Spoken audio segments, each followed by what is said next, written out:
자, 7번째 썰 한번 가보도록 하겠습니다. 댓글 컨텐츠고 영상 제목, 친구와 남은 종이 한 장 차이. 수십 년간 알고 지낸 절친도 연락 안 하면 남남이 되는 건데 라는 영상에 달린 댓글입니다. 여러분들은 나이 먹고 친구 관계 잘 유지하고 계신가요? 뭐 친구 관계를 잘 유지하고 계신 분도 있겠지만 이런저런 이유로 뭐 관계가 끊어지는 경우도 많을 겁니다. 사실 나이 먹고 나서 어릴 적 알고 지낸 친구라 계속적으로 관계를 유지한다는 게 쉽지 않습니다. 나이 먹으면 그만둔 친구도 몇 명 안 남아요. 몇 명 안 남습니다. 아니면 아예 없어진다거나. 근데 그게 본인들이 잘못해서 그렇게 생기는 건 아니고요. 이게 나이 먹으니까 친구 만나는 게 마냥 편하지는 않더라고요. 뭐 사람마다 다르겠지만. 오히려 친구란 존재가 불편하게 느껴질 때도 있습니다. 왜 그러냐면 여러분들이 이 말에 공감할지 모르겠지만 나에 대해 너무 많이 알고 있기 때문에 이게 뭔가 불편하게 다가와요. 네. 나이 먹었을 때는 나에 대해서 뭔가 너무 많이 아는 거. 사적인 부분에 아예 많이 알고 있다. 그러면 사적인 부분을 많이 알고 있으니까 사적인 부분에 이야기를 할 가능성이 커요. 우리가 사회에서 만난 사람들은 사적인 관계에 대해서 잘 몰라요. 내가 얘기를 하지 않으면. 알 일이 없습니다. 서로가 조심하기 때문에. 그런데 어릴 적부터 알고 지낸 사람들은 내가 어떻게 지내는지를 알잖아. 어렸을 때부터. 우리 집 어떻게 사는지 알잖아요. 우리 부모님 어떤 사람인지 알고 우리 이제 형제 관계 어떻게 되는지를 알잖아. 그러면 쉽게 물어보거든. 뭐 너희나 시집 간다 뭐 이런 식으로 물어보잖아요. 근데 그게 어릴 때는 상관없는데 나이 먹으니까 별거 아닌 걸 하더라도 좀 불편해요. 왜냐하면 내 칩을 알고 있는 거잖아 이게. 물론 그게 좀 친근함의 표시일 수 있는데 어떨 때는 그런 게 좀 부담스럽다고요. 그리고 나이 먹어서 친구기 때문에 말을 또 쉽게 합니다. 편하니까. 근데 이게 되려 독이 돼요. 뭐냐면 좀 자존심을 건들 수 있는 것도 쉽게 얘기합니다. 남의 인생에 대해서도. 친구기 때문에. 모르는 사람이 일체 얘기를 안 할 텐데 오히려 이제 오랫동안 알고 지냈기 때문에 내 인생에 대해서 좀 함부로 평가해요. 그런 게 오히려 좀 자존심이 상하는 경우가 많이 있어요. 왜냐하면 아무리 친한 친구를 하더라도 여러분 아시겠지만 공부 잘하는 친구 있고 공부 못하는 친구 있고 좋은 대학교 간 친구가 있고 뭐 대학교 안 간 친구 있을 거 아니에요. 고졸 있을 거 아니에요.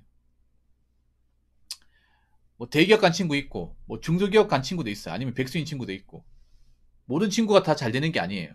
잘 되는 사람도 있는데 잘 못 되는 사람도 있는 겁니다. 그러면 나이가 먹잖아요. 한 30 넘어가면 이 친구 사이에도 갭이 벌어집니다.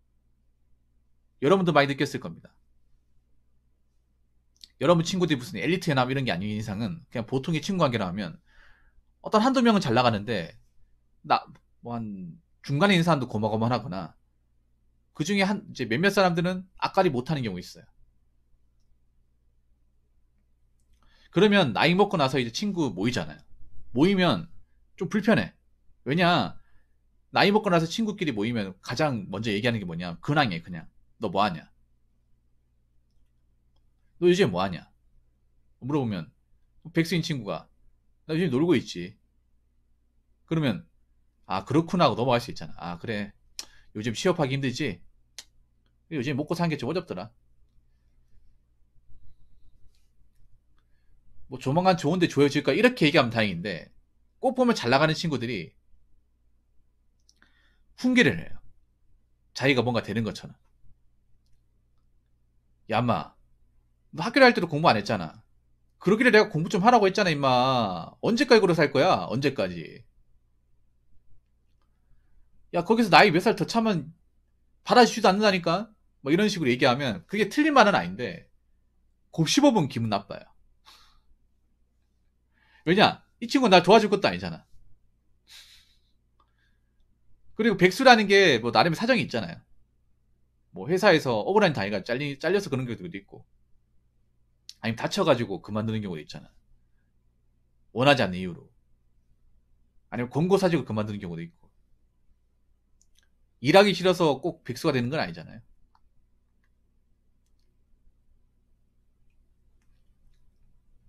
근데 친구기 때문에 뭐 그런 가정 다 제끼고 함부로 얘기해. 그러면 그때부터 이제 싸웁니다. 그때부터. 네가 뭔데 남의 인생 함부로 얘기하냐? 야, 친구끼리 이런 얘기도 못하냐? 그동안 얘기하고 싶은데 참았거든. 뭐 이런 식으로 하다 보면 싸워요. 여러분 술자리 같은 데 가보면 주먹 다짐하는 경우 있잖아. 대부분 친구끼리 싸우는 겁니다. 남자들 같은 경우. 술 먹다가 감정이 욱해가지고.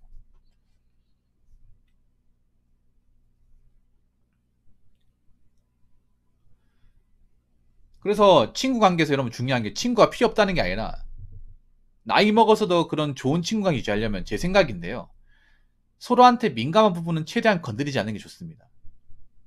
왜냐하면 어차피 나이 먹으면 친구가 못 도와줘요. 아무리 친구를 하더라도 그 사람의 인생을 못 도와줍니다. 도움을 바라면 안 되는 사이입니다. 그냥 편하게 좀 볼 수 있고 그냥 어린 시절을 같이 공유한 사람 이렇게 생각하면 되는 거지. 너무 과하게 의존한다거나 개입하면 안 돼요. 적당선을 유지해야 됩니다. 적당선을.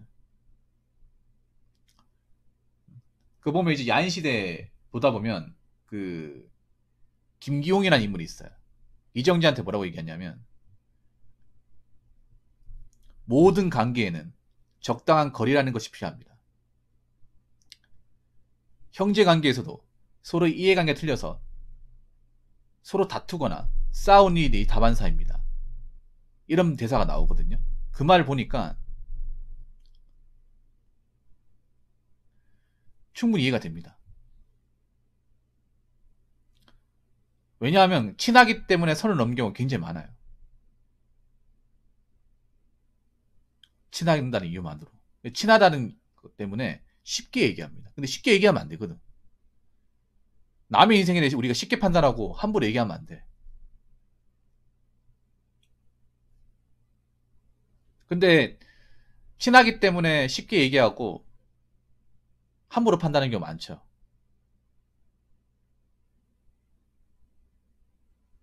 그래서 조심해야 됩니다. 나이 먹을수록 조심해야 돼. 친구이기 때문에. 그 사람의 가정사나 이생사에 대해서 우리가 함부로 감나라 배나라 하면 안 됩니다. 그냥 각자 알아서 하게 내비둬야 됩니다. 왜냐면 각자 인생의 몫이니까. 우리가 이제 누구를 도와주기 힘든 상황이다 보니까 그냥 스스로 극복하게끔 놔둬야 돼. 무슨 말인지 아시겠죠? 자, 댓글 한번 읽어보도록 하겠습니다. 인생 살면서 좋은 사람 만나는 것보다 나쁜 사람 안 만나는 게 더 중요한 것 같네요. 그렇죠. 사실 좋은 사람 만나는 건 제 생각엔 복입니다. 복. 아무리 인맥이 많아도 그 많은 인맥이 다 좋은 사람일 수 없어요. 난 어렸을 때 왜 보면 연락처 많고 이렇게 다른 애들 많으면 그게 제일 부러웠어. 여러분도 공감하실 거예요. 남자들 사이에서 왜 애들 사이 인기 많으면 그게 뭔가 좀 부러움의 대상이 되잖아요. 근데 나이 먹어 보니까 그게 부러울 수도 있지만 상당히 피곤하겠구나 생각 듭니다. 왜냐하면 그만큼 인기 많다는 거는 질투의 대상이 될 가능성이 높거든요. 누군가에게는. 그리고 그렇게 따르는 많은 사람들 중에 질 나쁜 사람도 분명히 있거든요. 그리고 대부분 우리가 겪어보면 뭔가 인맥이 많다고 하면 사회적으로 뭔가 있잖아요. 따르는 사람이 많다. 연락하고 지내는 사람이 많다는 건 내한테 뭔가 얻어먹을 게 많다는 거거든요. 나한테 잘 보이면 내가 뭐 챙겨줄 수도 있고 뭐 이득 보는 게 있다 보니까. 근데 내가 망하거나 내가 뭐 사건 사고에 휘말려서 더 이상 힘을 쓸 수 없게 되는 단계까지 가버리면 다 날아갑니다. 다 날아가요. 그런 관계가 일절 쓸모가 없게 돼. 그럼 인맥 같은 거 뭐 필요 없습니다. 솔직히 말해서. 그 내가 앞가림하고 내가 어느 정도 단계까지 올라가서 그걸 잘 유지해야 그 관계가 잘 성립되는 거지. 내가 그걸 이제 스스로 망치게 되면 그동안 알고 지낸 건 다 날아가요. 정말로. 언제 그랬냐는 듯이. 그리고 사랑을 많이 하는 것보다 정말 좀 이상한 사람들, 좀 지위 나쁜 사람들하고 안 엮이는 게 제일 좋아요. 안 엮이는 게. 요즘은 좀 그렇습니다. 제 생각엔 뭔가 새로운 인맥이나 사람을 사귀는 게 겁납니다. 겁나요. 왜냐, 이 사람이 좋은 사람인지 나쁜 사람인지 분간이 잘 안 돼요. 사람이란 동물이 가면을 쓰려면 얼마나 쓸 수가 있잖아요.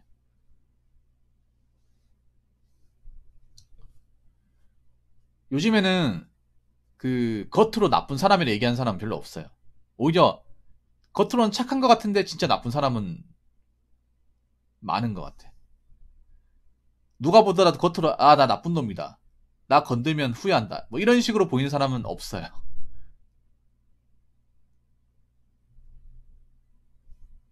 겉으로는 누구나 다 봐도 좋은 사람이야. 근데 좀 시간이 지나고 나면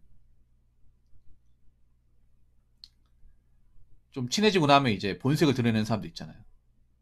그런 사람도 조심해야죠. 특히 우리나라는 우리 인생이 인간관계에 의해서 좌지우지되는 경우가 굉장히 많아요. 좌지우지. 우리나라 사람들이 굉장히 관계에 목매는 경우가 많아요. 그래서 나쁜 사람 만나게 되면 인생이 꼬이는 경우가 많이 있습니다. 이거는 연애관계도 마찬가지야. 좋은 남녀 만나야 돼. 좋은 남녀. 결혼도 그렇잖아요. 결혼도 설거지로 마통도 또 얘기하겠네. 그거 왜 나오겠어요? 내가 좋은 배우자 만났으면 그럴 일이 없잖아. 그런데 마통을 뚫고가 결혼했다는 것 자체가 누가 봐도 나쁜 사람이잖아.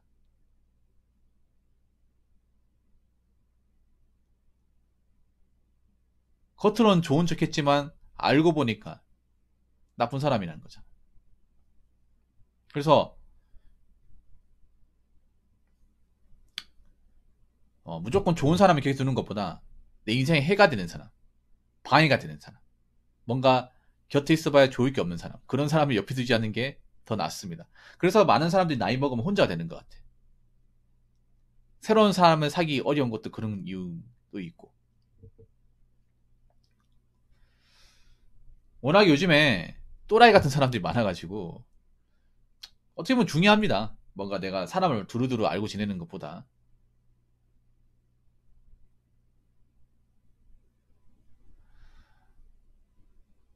그런 또라이 같은 사람을 곁에 두지 않는 거. 이게 제일 중요해요. 옛날보다 또라이가 또 많아진 것 같아. 워낙에 사이가 각박하다 보니까. 이 정치를 놓고 사시는 분들이 많아진 것 같은데, 여러분들 그런 사람들을 엮이지 마시고. 일단 내 앞가림 잘해야 돼, 내 앞가림. 그리고 하나 더 얘기하자면 너무 인간관계에 의존하지 마세요. 너무 기대려고 하지 마. 보통 인간관계에 과하게 의존하는 분들이 저런 나쁜 사람 만나서 많이 당합니다. 정말로. 사람한테 과하게 뭔가 의존한다거나 외로운 거 못 찾는 분들이 저런 나쁜 사람 만나가지고 개고생해요. 그래서 누구한테 기대려고 하지 마십시오. 그리고 너무 인간관계에 힘을 쏟으려고 하지 마. 어차피 뜻대로 안 되는 게 인간관계예요. 그래서 그냥 만나면 만나는 거고 안 만나면 안 만나는 거고 연락 안 되면 안 되는 거고 그런 식으로 좀 덤덤하게 받아들이는 게 본인한테 좋지 않을까 싶습니다. 자, 이상으로 7번째 썰 마치도록 하겠습니다.